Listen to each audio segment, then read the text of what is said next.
Baptiste, je te laisse te présenter rapidement, donc. Oui, du coup, moi je suis Baptiste Godelus, je suis IPA au pôle centre sur les équipes mobiles.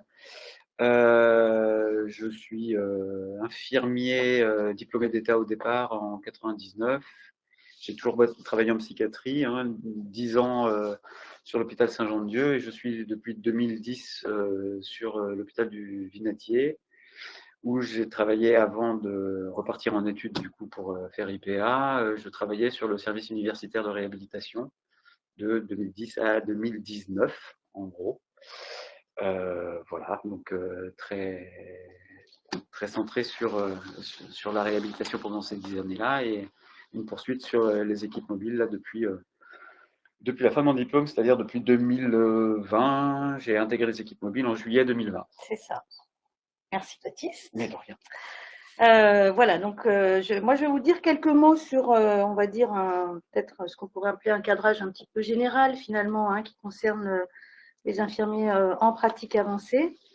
Un premier point peut-être important à savoir, c'est que cet exercice en pratique avancée pour les auxiliaires médicaux, il a une réalité juridique puisqu'il est inscrit dans la loi de modernisation du système de santé de 2016. Ça, c'est très important à savoir.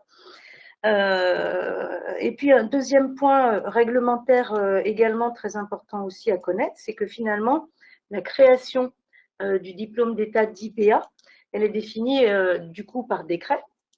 Alors, il y a un premier décret qui est sorti en 2018 pour les 3 premières mentions qui concernent donc les pathologies chroniques stabilisées, l'oncologie et les pathologies rénales. Et puis ensuite, une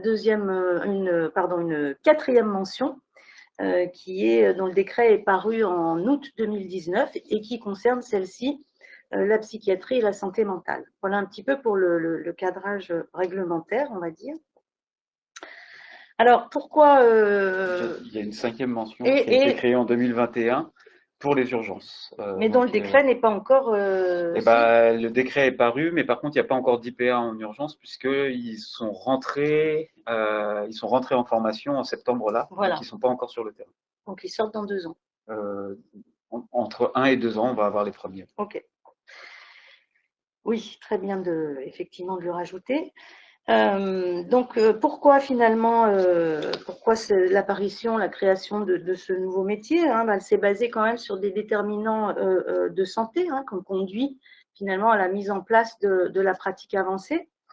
Et parmi ces déterminants de santé, on va retrouver, par exemple, le vieillissement de la population, la chronicication des maladies, la question des déserts médicaux, qui a aussi joué un certain rôle, le virage ambulatoire, et puis un point aussi très important, c'est l'attente et les besoins des usagers, voilà, pour qui la pratique avancée vont permettre un suivi peut-être à la fois plus conséquent et plus personnalisé finalement, qui va tenir compte des attentes, qui va plus tenir compte des attentes des personnes dans leur projet de soins ou dans leur projet de vie. Voilà. Au niveau de l'établissement, c'est du coup une politique d'implantation qui est portée par le chef d'établissement, les directions et la présidence de CME. On a beaucoup travaillé sur la question avant finalement de positionner nos premiers infirmiers en pratique avancée. Voilà, on a beaucoup travaillé, échangé autour de cette question, également avec un PUPH, le professeur Nicolas Franck. Voilà un petit peu pour ce qui est de l'établissement. Alors, finalement, la pratique avancée, pourquoi on l'appelle comme ça. Alors, on peut dire, avant peut-être que je pose la première question à Baptiste, qui sera finalement de définir ce qu'est un infirmier en pratique avancée, de le définir précisément. On évoque ça sous ce terme car finalement, on y retrouve un approfondissement du champ de compétences infirmiers et une avancée dans le champ de certaines compétences médicales. Voilà un petit peu pourquoi on parle de pratique avancée. Du coup, Baptiste, si tu veux bien répondre à la première question, finalement, qui est celle de définir ce qu'est un infirmier en pratique avancée. Alors, vaste, difficile de le définir de manière extrêmement précise, mais on va essayer quand même de donner un cadre général. Si je dis tout de suite que c'est pas évident de définir précisément les missions d'un infirmier de pratique avancée, c'est qu'elles sont pas complètement inscrites dans les décrets dont tu parlais, Florence. C'est une profession où il va y avoir, en tout cas, beaucoup de manières d'exercer en pratique infirmière avancée, y compris dans le champ de la santé mentale. Néanmoins, en termes de définition, on peut déjà très clairement dire qu'il s'agit d'une... Alors, c'est vraiment un statut intermédiaire entre la profession infirmière et la profession médicale. On reste des infirmiers, on est bien infirmier de pratique avancée. Donc, nos fonctions englobent l'ensemble du champ des pratiques infirmières, avec l'idée d'une expertise dans les domaines dans lesquels on a été formé. Donc, pour moi, la psychiatrie et la santé mentale. Et effectivement, on prend une part du champ des professions médicales, entre autres, du côté, alors pour être assez clair, du côté du suivi des patients, y compris du suivi de la question du traitement médicamenteux qui rentre dans les compétences de l'infirmier. Le référentiel de compétences des IPA, il est défini avec 6 grands points que sont l'observation, l'interprétation et le recueil des données cliniques, la prescription médicamenteuse, pardon, mais aussi la prévention et tout le champ de l'éducation thérapeutique, où les infirmiers de pratique avancée ont, dans le cadre du diplôme de master, les formations pour proposer de l'éducation thérapeutique, ce qui est faisable pour plein d'autres infirmiers, hein, mais aussi pour concevoir des interventions d'éducation thérapeutique et de prévention primaire. Toute la participation à l'organisation du parcours de soins et de santé du patient, et aussi un axe sur l'amélioration des pratiques professionnelles. Et là, on est bien sur la question de l'amélioration des pratiques professionnelles, en particulier dans le champ des pratiques infirmières. Et enfin, un axe, un 6e axe, qui est l'axe recherche, qui fait partie du bagage de formation des IPA. Donc ça, c'est vraiment le référentiel de compétences et le cadre général. Du coup, est-ce que, je t'interromps, Baptiste, Bien sûr. c'est recherche pure ou c'est formation-recherche? Comment c'est Contribution à des études et des travaux de recherche, enfin, l'axe dans le référentiel de compétences, il est axé recherche, il est inscrit comme ça. Ça implique, j'allais dire nécessairement, et dans les autres axes, la question de la formation, elle est plus posée du côté de l'évolution des pratiques professionnelles et l'amélioration des pratiques professionnelles, mais de toute façon, enfin, comme j'allais dire, comme dans tous les champs, en tout cas des sciences humaines, recherche va toujours avec formation, puisqu'il s'agit dans le cadre de la recherche en soins infirmiers, quand même aussi beaucoup d'une recherche appliquée, si on peut dire comme ça, hein, où il s'agit de mener des recherches sur des pratiques infirmières, sur des pratiques cliniques, donc de vérifier qu'elles sont efficaces, de la question de la validation, mais aussi beaucoup, et toujours avec la question de la diffusion des pratiques infirmières ou des pratiques infirmières innovantes, ou des bonnes pratiques infirmières, selon qu'on est sur des axes plus innovants ou moins innovants, mais en tout cas des bonnes manières de faire. Et ça passe toujours par un volet formation, accompagnement. Alors formation au sens académique du terme, mais aussi l'accompagnement des collègues, des équipes vers de nouvelles pratiques. Ce qui est souvent noté, alors dans les textes, c'est inscrit en termes de leadership infirmier, j'aime pas beaucoup ce mot, mais c'est comme ça que c'est inscrit. On voit apparaître. Voilà. Mais derrière ce mot de leadership, c'est pour moi en tout cas, et je sais que je peux parler là au nom de mes 2 autres collègues sur l'hôpital, puisqu'on est assez raccord sur sur ce plan-là. Cette question de leadership, c'est vraiment cette notion juste de ok, on peut faire ensemble, c'est aussi une manière de former, quoi. Faire ensemble, bah, voilà une pratique que l'IPA met en œuvre qui est accessible aux infirmiers, bah, les infirmiers qui sont intéressés pour aller mettre le nez dedans. On parlait de l'éducation thérapeutique, on pourrait parler d'autres interventions de soins, hein, mais de faire avec les collègues, de former en faisant et d'accompagner vers ces nouvelles pratiques. Donc toujours un volet formation avec la recherche, l'amélioration des pratiques professionnelles. Ça rentre dans l'ADN des IPA, effectivement. aussi. D'accord. Mhm. Concrètement, du coup, avec ces formations-là, effectivement, en fonction du poste et des équipes dans lesquelles on intervient, le métier d'IPA, il va être un peu différent d'un endroit à un autre. Néanmoins, on va toujours conserver ce truc-là d'avoir et les compétences infirmières et quelques compétences ajoutées extraites du champ médical. Et la philosophie du truc, c'est quand même la possibilité que l'IPA assure le suivi complet des patients qui lui sont confiés. Alors, Alors, Baptiste, par qui, voilà. finalement, confie le patient à l'IPA? Et alors, quand je dis les patients qui lui sont confiés, c'est exactement ça. C'est que le fait que. Alors, moi, je travaille en ambulatoire, donc on va se mettre dans ce cadre-là, même s'il est large. Les patients que je vais suivre en tant qu'IPA vont m'être confiés par un des psychiatres de l'équipe. On a défini ensemble au travers d'un protocole d'organisation, c'est-à-dire vraiment un contrat qui régit mes fonctions à l'équipe mobile, comment marche la pratique avancée à l'équipe mobile. Ce contrat il est co-signé avec les psychiatres avec qui je travaille en direct. Et il définit l'ampleur des actes non infirmiers, donc des actes médicaux que je suis en mesure de faire dans le cadre de la loi, mais révisé, j'allais dire, avec les psychiatres sur à l'équipe mobile, on te demande ceci et cela. Qui définit aussi le fait que le patient, l'usager doit être d'accord, hein, doit exprimer son accord pour être relayé vers un suivi IPA à la place du suivi, enfin en parallèle, pas à la place, mais du suivi psychiatrique. Et puis les modalités pour moi de refaire appel au psychiatre si je suis face à une situation clinique où j'estime que j'ai besoin du regard du médecin. Donc je peux faire appel au psychiatre qui reste référent du patient hein, pour qu'il revoie le patient. L'usager peut demander, sans même avoir trop à le justifier d'ailleurs, hein, mais peut demander à être à nouveau vu par le psychiatre ou reçu par le psychiatre. Et j'allais dire, le psychiatre sur dossier peut dire ah, dans cette situation-là, j'aimerais bien le revoir. Voilà. Ça définit ces modalités-là.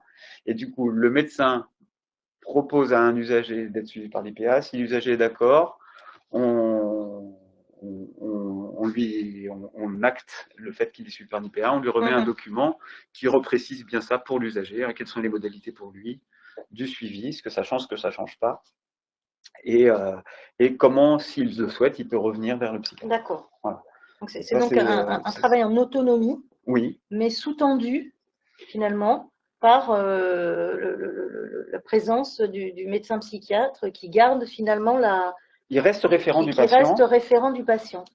Et on a défini dans un document cadre, hein, c'est-à-dire que c'est le même document pour tous les usagers que je suis, mais dans un document cadre, on a défini, j'allais dire, la largeur de la délégation. Alors, Très bien. moi, pour ce qui me concerne, par exemple, à l'équipe mobile, tout ce qui est, quand j'assure le suivi des patients, j'assure l'intégralité du suivi des patients à condition, enfin, dans le cadre de la loi, c'est-à-dire l'organisation de la prise en charge, la prescription médicamenteuse, la prescription des soins infirmiers s'il y en a, évidemment toute l'analyse des bilans biologiques qui peuvent aller avec. L'évaluation du coup L'évaluation et puis vraiment l'idée de l'organisation et la définition du parcours de soins, des points d'étape, la fin de prise en charge. Moi, sur l'équipe mobile, je fais aussi le travail d'articulation avec les unités de l'intra-hospitalier, par exemple, avec le CMP. Et du coup, je valide les indications. Ça fait partie de mes fonctions à l'équipe mobile. Ça, c'est important. Donc voilà, quand les. Alors, oui. Et ouais, non, j'avais un truc en tête, je l'ai perdu là, c'est pas grave. Oui, si, une chose importante par contre, ce que je ne fais pas parce que pour le coup, et le diplôme ne me le permet pas, mais ça me paraît complètement normal, hein, c'est par exemple si pour des patients qui sont alors, en ambulatoire dans le cadre d'un programme de soins, évidemment les certificats médicaux restent des certificats médicaux et ça, l'IPA ne peut pas produire un certificat médical, par exemple de maintien dans un programme de soins. Ce qui fait qu'en termes d'indication, la philosophie générale de la loi sur les IPA, elle était prévue vraiment pour suivre des patients avec une pathologie chronique, quel que soit le champ dans lequel on bosse, plutôt stabilisé, c'est-à-dire ces patients finalement qui ont un suivi de long cours du fait de leur pathologie chronique et qui n'ont pas forcément besoin d'avoir un regard médical finalement à chaque fois, parce que les choses sont bien organisées. Néanmoins, des aménagements de la prise en charge, des traitements et autres peuvent avoir lieu. Là, c'est un peu cette philosophie-là. Mais sur l'équipe mobile, on a des prises en charge assez courtes. Néanmoins, je peux faire, j'allais dire, je peux faire les entrées, je peux faire les sorties. Il faut toujours qu'ils aient vu au moins une fois le psychiatre des patients. Le psychiatre va décider s'il délègue ou pas la prise en charge. Et ensuite, éventuellement, je vais tout seul jusqu'au bout. Et s'il y a besoin, bien sûr, je me réfère au psychiatre. Et puis, il y a toutes les réunions cliniques qu'on connaît dans toutes les équipes, hein, mais où, pour le coup, moi, j'ai des échanges très directs avec mes collègues psychiatres pour leur dire, bah voilà, là, j'aurais bien fait ci, qu'est-ce que tu en penses et autres. Alors, tu as évoqué finalement le marché, enfin l'accompagnement du patient dans son projet de soins. Tu as parlé de liens intra-extra. Et finalement, moi, je me dis, quelle différence entre un infirmier de pratique avancée et un case manager? Alors, le case management, c'est vraiment cette notion effectivement d'accompagnement et d'organisation du parcours de soins. Et cette fonction-là du case management, elle est englobée dans la fonction d'IPA. Les IPA ont là, en tout cas, la formation et le bagage pour exercer, pour se mettre dans un modèle de case management. Ce qui n'est pas forcément le cas de l'infirmier DE, qui au départ n'a pas forcément ni cette culture, ni la formation qui va lui permettre de définir un parcours de soins, d'accompagner le parcours de soins, d'orienter vers les structures ou les partenaires qui vont être impliqués dans le parcours de soins. Par contre, c'est deux cercles qui s'englobent, mais qui ne sont pas tout à fait équivalents. Et effectivement, un infirmier, alors, ça demande une formation complémentaire, mais un infirmier qui se forme au case management et qui travaille dans une équipe où c'est le modèle mis en place, on va lui accorder ces fonctions-là, bien sûr, et ça marche très bien. Mais c'est une compétence supplémentaire déjà pour un IDE de passer au case management. Ça rentre dans les compétences globales de l'IPA, même si la loi ne le formule pas du côté case management. Mais c'est ce que je vous disais, hein, organisation du parcours de soins, le fait qu'on ait la prescription pour les soins infirmiers, les IDL et autres par exemple, implique aussi qu'on ait la faculté d'indication, même si ce n'est pas par une prescription sur ordonnance, vers différents types d'ateliers, différents types de groupes à l'intérieur de nos structures ou vers différents types de structures GEM, CATTP, HDJ, à l'intérieur de l'institution ou à l'extérieur de l'institution, de la même façon, en fait. Mais ça, c'est vrai que c'est des fonctions qui peuvent être tout à fait prises par un case manager, dès lors que l'équipe a mis en place un système avec du case management. Et en tout cas, pour l'intra-institutionnel, les case managers orientent. Mais on n'est pas... c'est pas tout à fait équivalent, puisqu'il y a ces fonctions complémentaires de l'IPA, par contre, qui ne sont pas nécessairement prises dans le case management, dont on parlait, hein, recherche, formation tout à fait. Et prescription médicamenteuse. Alors, qui dit nouveau métier, alors moi j'ai une petite question sur qui dit nouveau métier dit intérêt pour ce nouveau métier de la part de toutes nos collègues, hein, de tout le monde, mais peut-être dit aussi crainte, voilà, et notamment pour ce qui est des places de chacun dans une équipe, la place de l'IPA finalement, la place du cadre de santé, la place des... C'est-à-dire que voilà, comment on arrive à s'équilibrer un petit peu sereinement et voilà, pour comment dire, pour le bien commun quand un nouveau métier arrive dans un milieu de soins. L'implantation d'un nouveau métier, c'est forcément un truc complexe et j'allais dire surtout dans un système aussi organisé qu'une équipe de soins, hein, avec des places aussi nettes. Et du coup, c'est effectivement pas forcément évident pour chacun de trouver sa place. Et c'est là aussi où ça va être assez variable d'un endroit à l'autre, en fonction aussi des compétences et des champs de compétences qui sont pris par les différents intervenants, médecins, cadres infirmiers, infirmiers. Donc, il faut se placer dans une organisation existante souvent. Et il faut définir très clairement avec les différents intervenants et j'allais dire et dans l'équipe complète quels sont les rôles et places de chacun qui vont être, j'allais dire, investis comme fonction par les uns et les autres. Mais finalement, on est assez habitué à ça en psychiatrie, me semble-t-il, où on a quand même des champs de compétences croisés avec différents intervenants, entre les infirmiers et les ergos, enfin, et du coup, il faut simplement bien définir à l'intérieur de l'équipe le qui fait quoi et pour pas pour pas empiéter sur les plates-bandes de l'autre. Donc ça nécessite un peu de mise en place, de mise en œuvre, mais de co-construction finalement. de co-construction avec à l'intérieur de l'équipe, et du coup on reste bien de toute façon dans des suivis d'équipe, ça c'est clair, et l'IPA elle a complètement une place dans une équipe, en particulier en psychiatrie actuellement. C'est pas un électron libre en plus. C'est ça. C'est important de l'évoquer. Je te remercie Baptiste. Écoutez, il nous reste à vous remercier. Merci. Et puis, voilà, nous restons soit par l'intermédiaire de la Maison des IPA, soit par mon intermédiaire à votre disposition, si vous le souhaitez, pour plus de renseignements sur ce nouveau métier.